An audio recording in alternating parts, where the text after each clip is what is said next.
La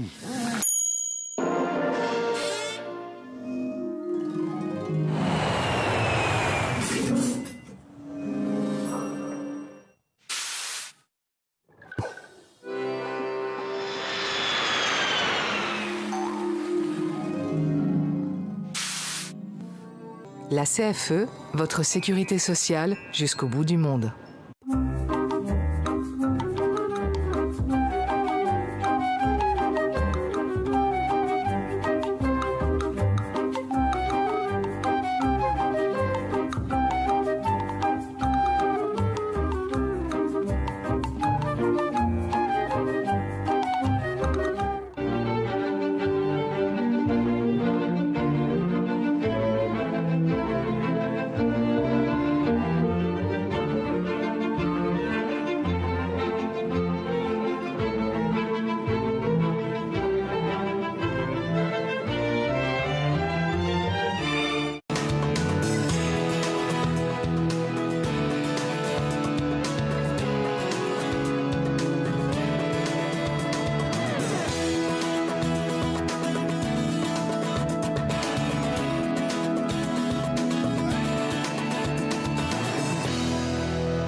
Bienvenue sur le plateau des 24 heures chrono de l'International. Partons maintenant pour Lausanne, la capitale du canton de Vaud.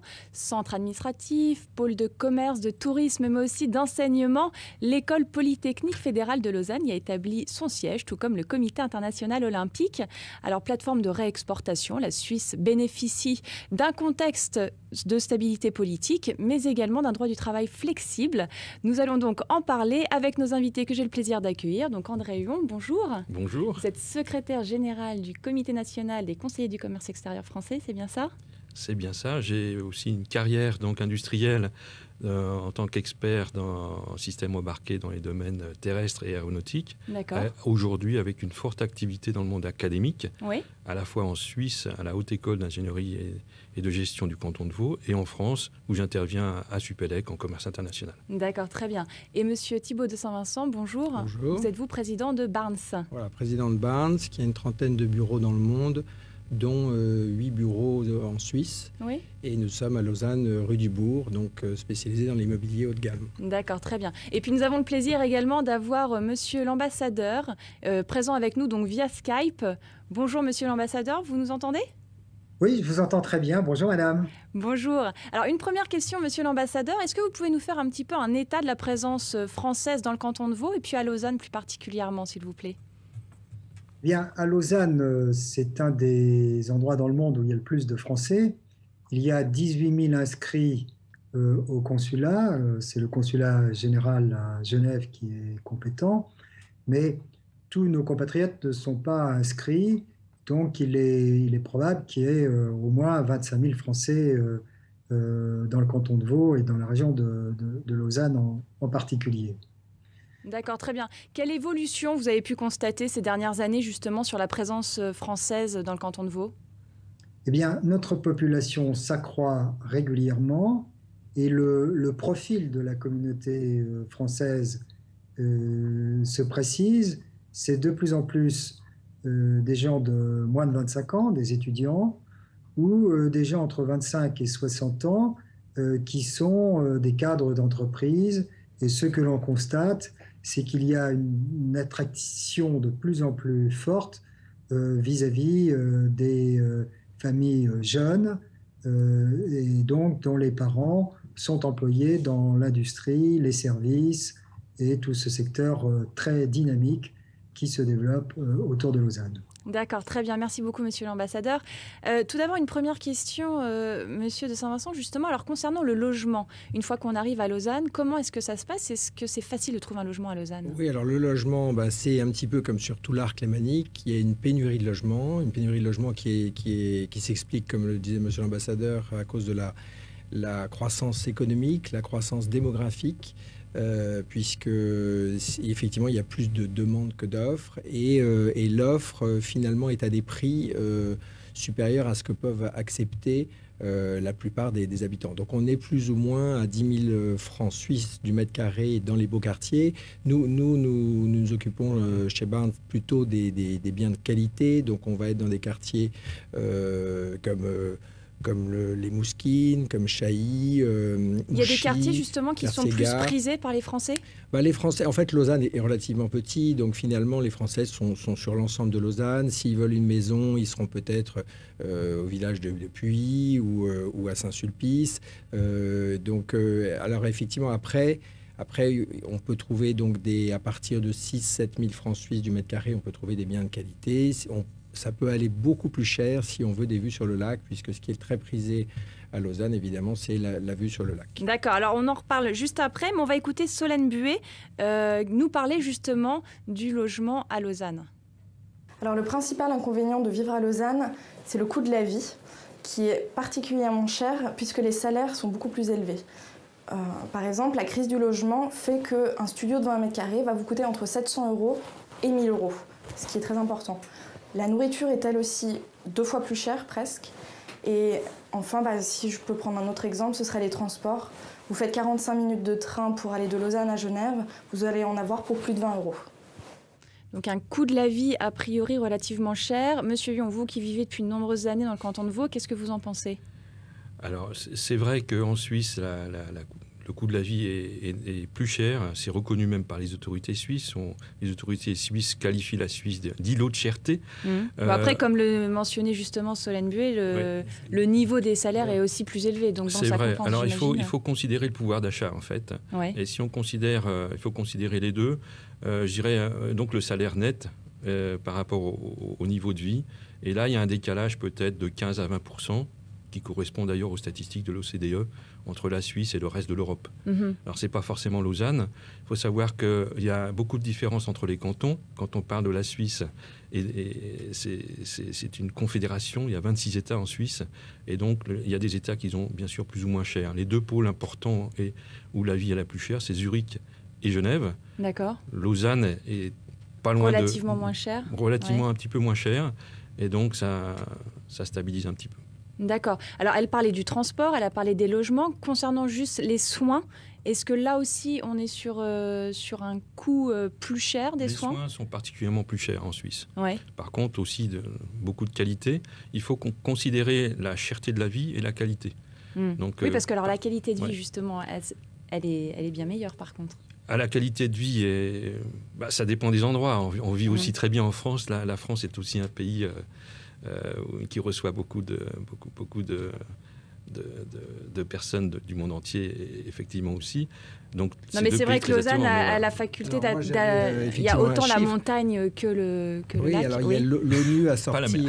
pas la mer, c'est vrai. L'ONU a sorti un indice du bonheur, et la Suisse est numéro 3 et la France numéro 23. Donc on voit quand même qu'il y a la qualité de vie.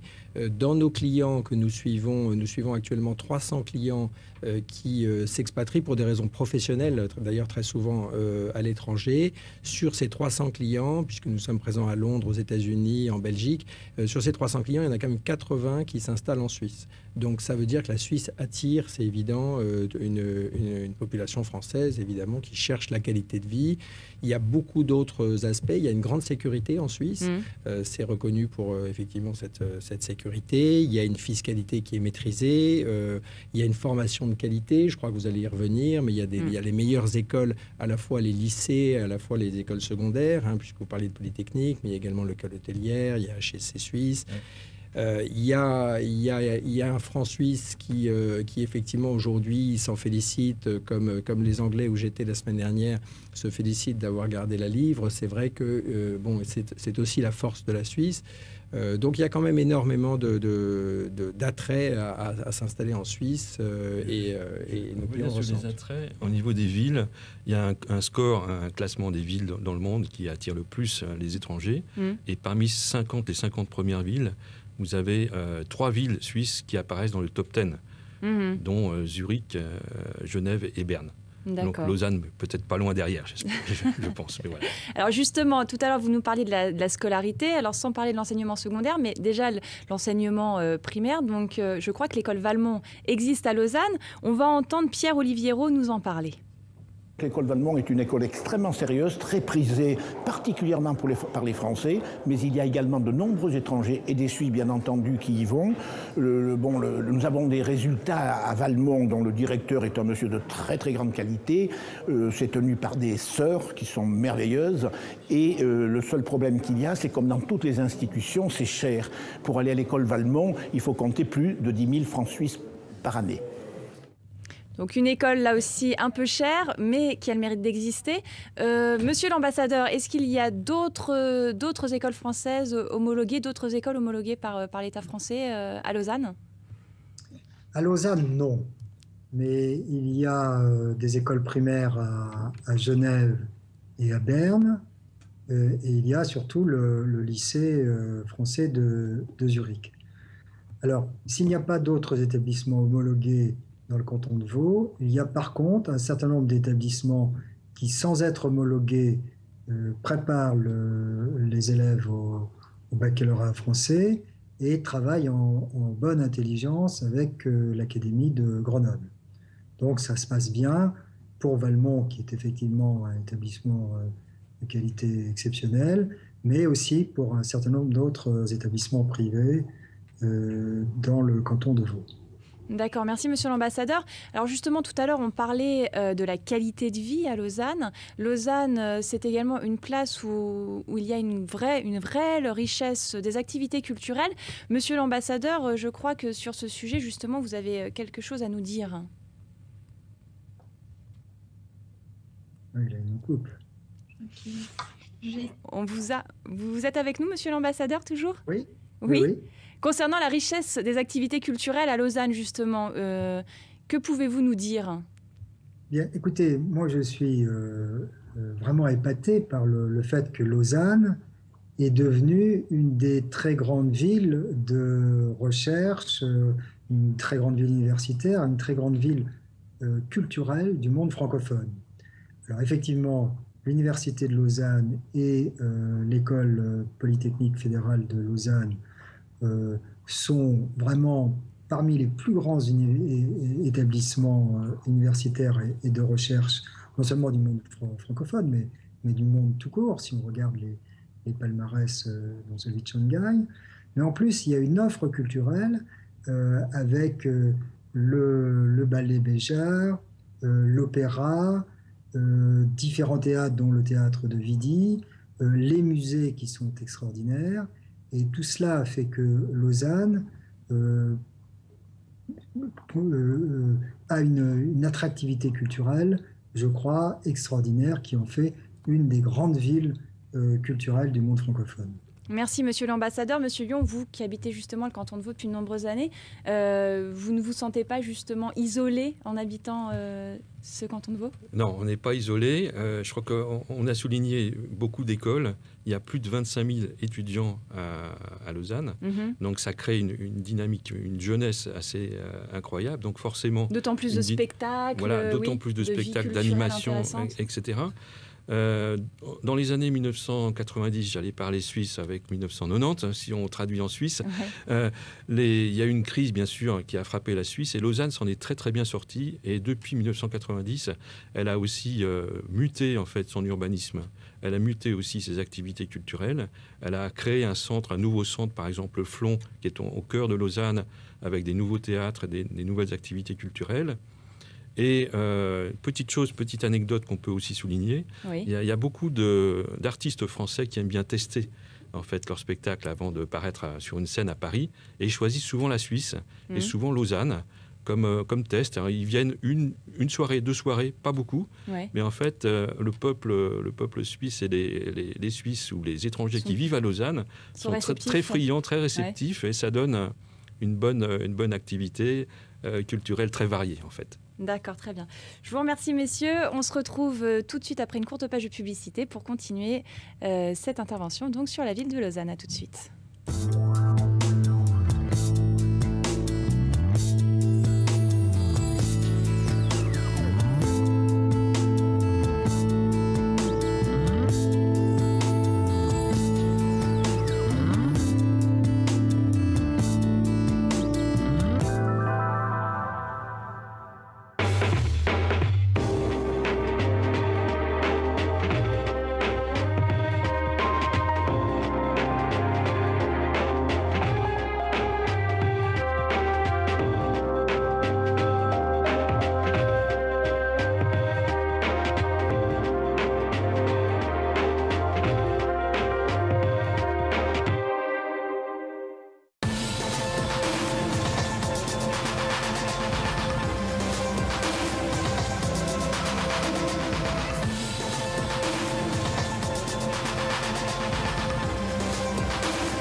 De retour sur le plateau des 24 heures chrono dédié à la ville de Lausanne. Valentine Hachi, bonjour, vous nous avez rejoint. Bonjour.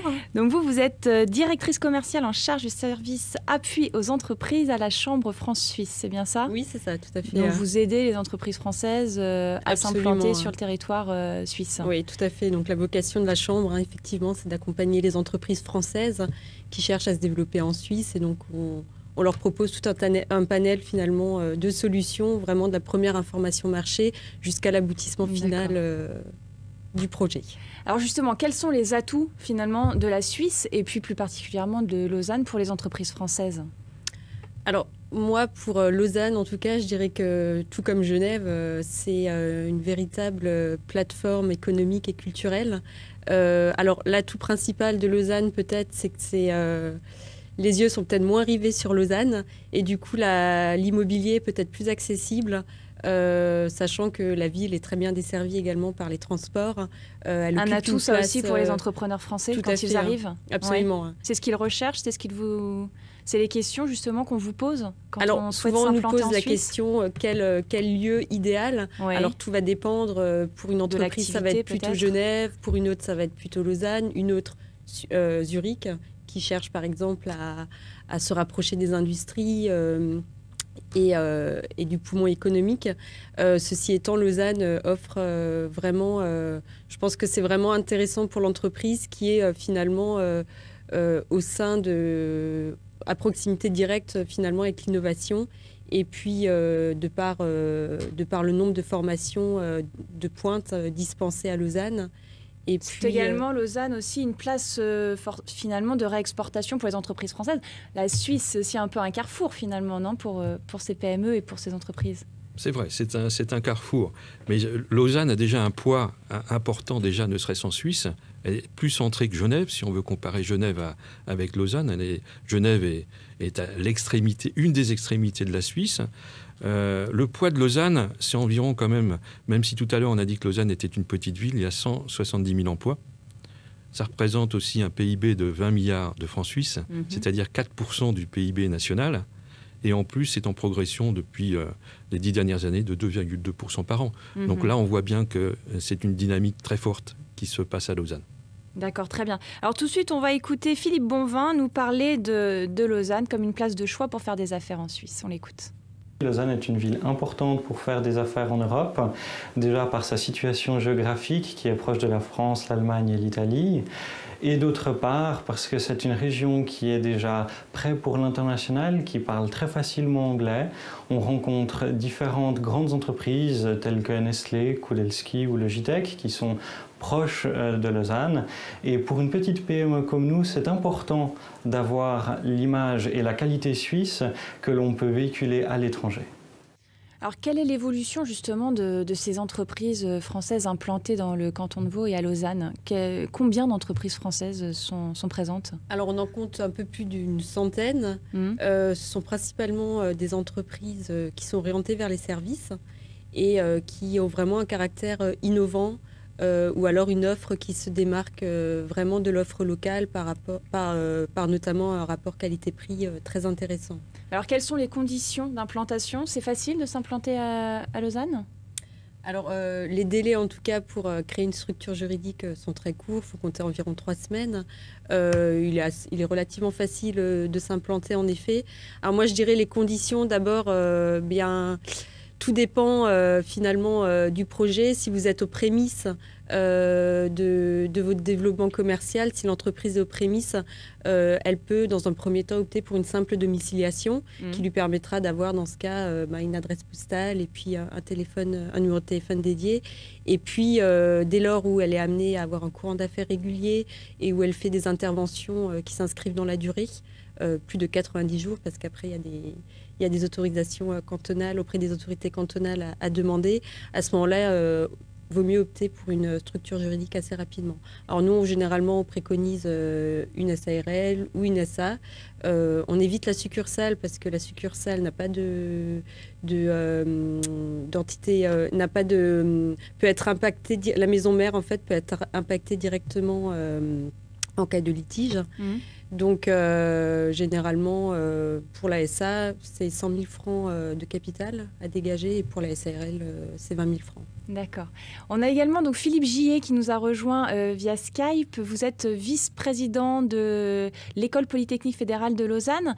Alors, on sait justement que cette école polytechnique il y a un parc scientifique dans cette école qui permet d'accueillir de nombreuses entreprises. Monsieur Gillet, vous êtes avec nous ? Oui, oui, bien sûr. Bonjour. Oui, bonjour. Alors justement, est-ce que vous pouvez nous parler de ce parc scientifique qui permet aux entreprises donc de venir développer leurs activités ? Absolument. Donc c'est un parc, comme vous le disiez, scientifique, mais c'est surtout un parc technologique aussi.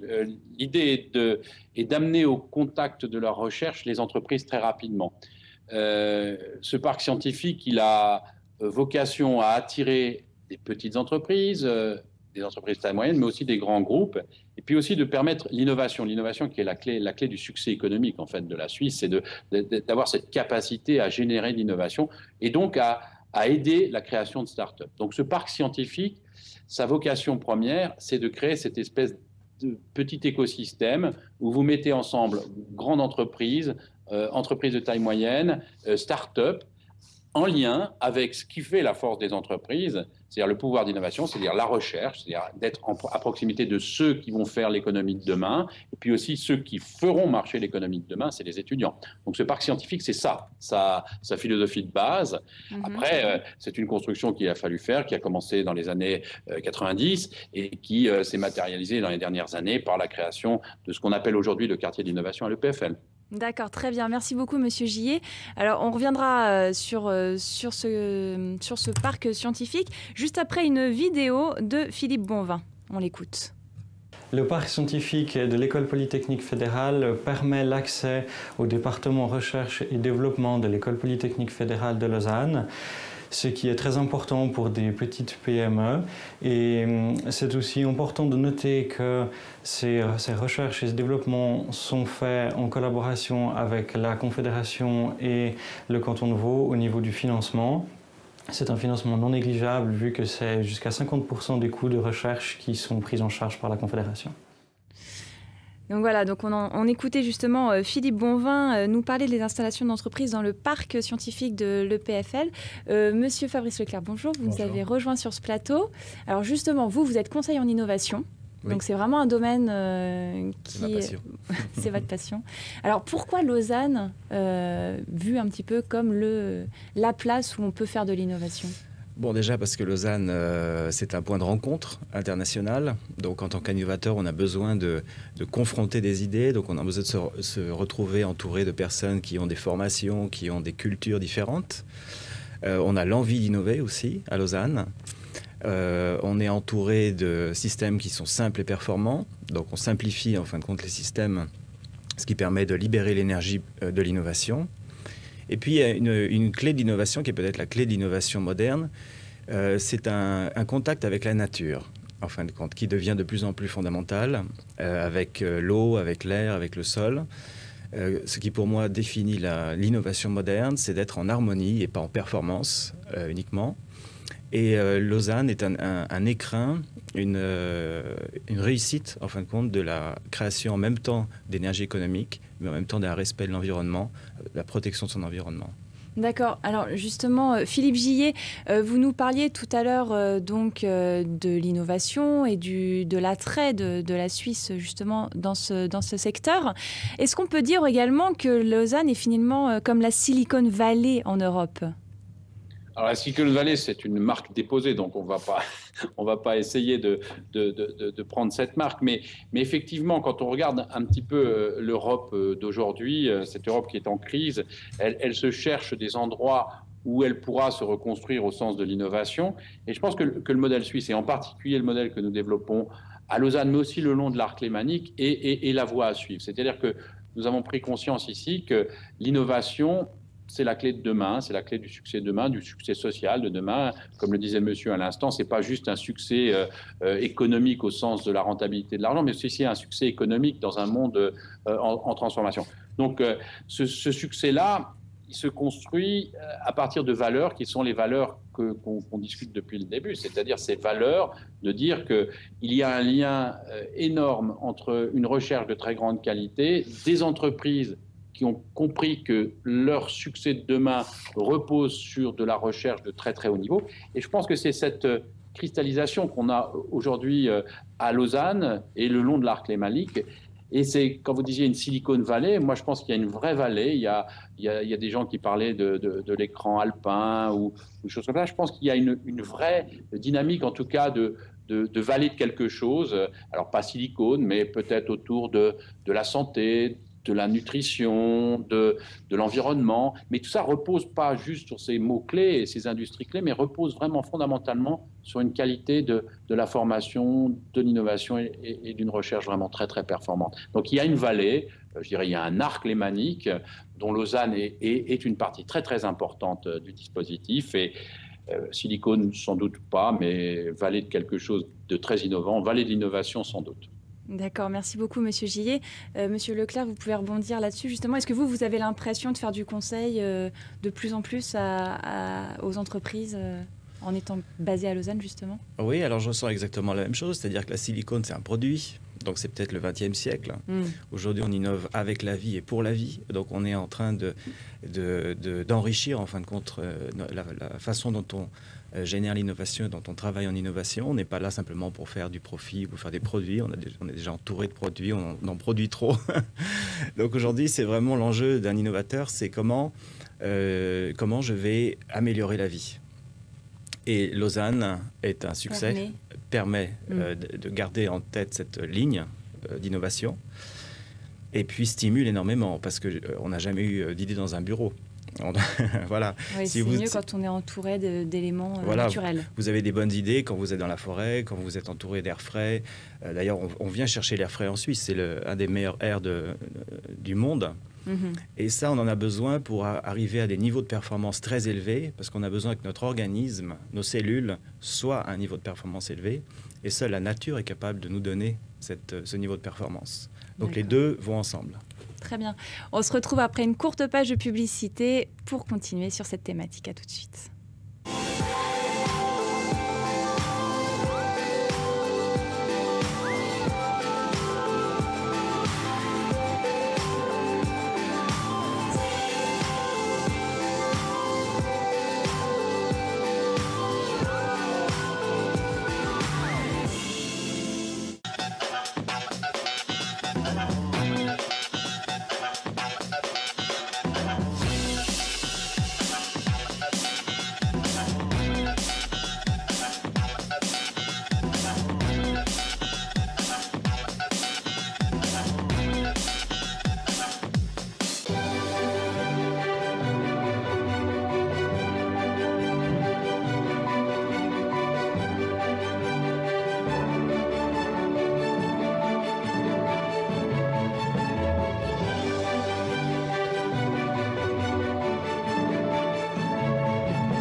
De retour sur le plateau dédié à la ville de Lausanne. Nous sommes toujours en compagnie de Fabrice Leclerc, donc conseiller du commerce extérieur et conseiller en innovation, et puis Valentine Hachi de la Chambre de commerce française en Suisse.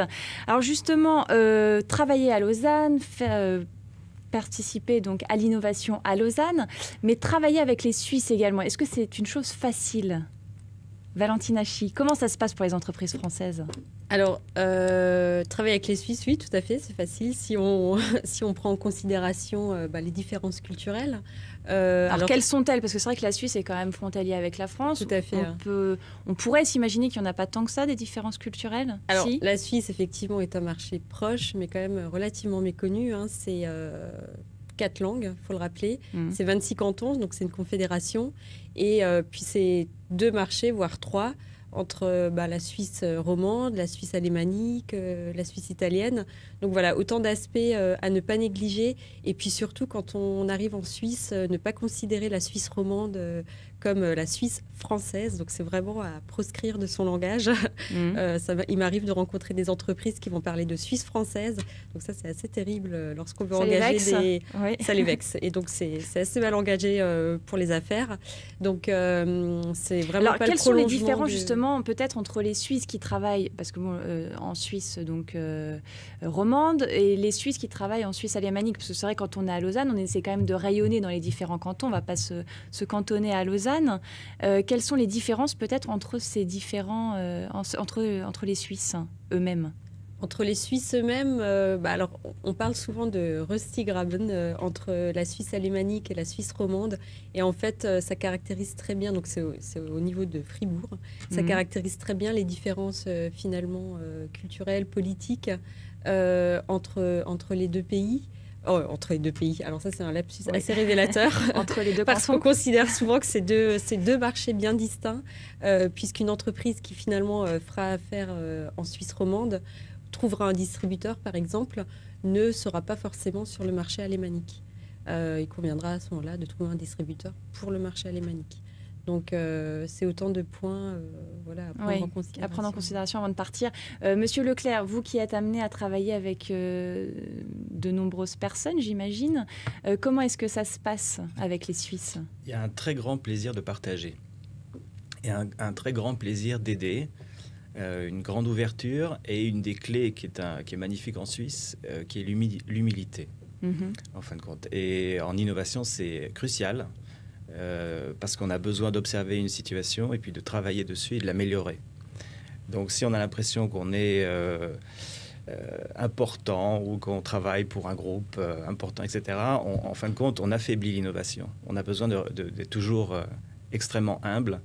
Et la Suisse... c'est une des qualités des Suisses. C'est une des grandes qualités de la Suisse. C'est non seulement de rester humble, mais en même temps d'avoir ce plaisir de partager et le plaisir d'aider les autres. En fin de compte, on n'a pas de notion de territoire privé. On est tous en collaboration, on est tous en échange. Et en fin de compte, on prend plaisir à échanger, à aider les autres. D'accord. Monsieur l'ambassadeur, vous êtes de nouveau avec nous via Skype. Que pouvez-vous nous dire justement de cette main-d'œuvre suisse et de ces travailleurs suisses? Écoutez, les Suisses aiment la qualité et n'aiment pas les sbroufs. Je rejoins tout à fait ce qui a été dit précédemment, notamment par Fabrice Leclerc. Ça ne veut pas dire que nous, Français, on n'est pas bons ou qu'on aime les sbroufs. Hein. Ne faites pas dire ce que je n'ai pas dit. Mais ce que je constate, c'est que, au contraire, les Suisses apprécient beaucoup ce qui, chez nous, est l'excellence du travail bien fait. Ce qu'ils n'aiment pas, c'est qu'on cherche à les impressionner par des discours ou des choses comme ça. L'expérience de nos compatriotes qui travaillent ici, c'est qu'une fois qu'on a établi une relation de confiance avec les Suisses, alors comme l'a dit Fabrice Leclerc, ils ont beaucoup de qualité et c'est assez facile de travailler avec eux. D'accord, très bien. Merci, monsieur l'ambassadeur. On va terminer cette émission avec quelques conseils. Quels sont, vous, les conseils que vous donnez aux entreprises françaises qui souhaitent partir sur le marché suisse?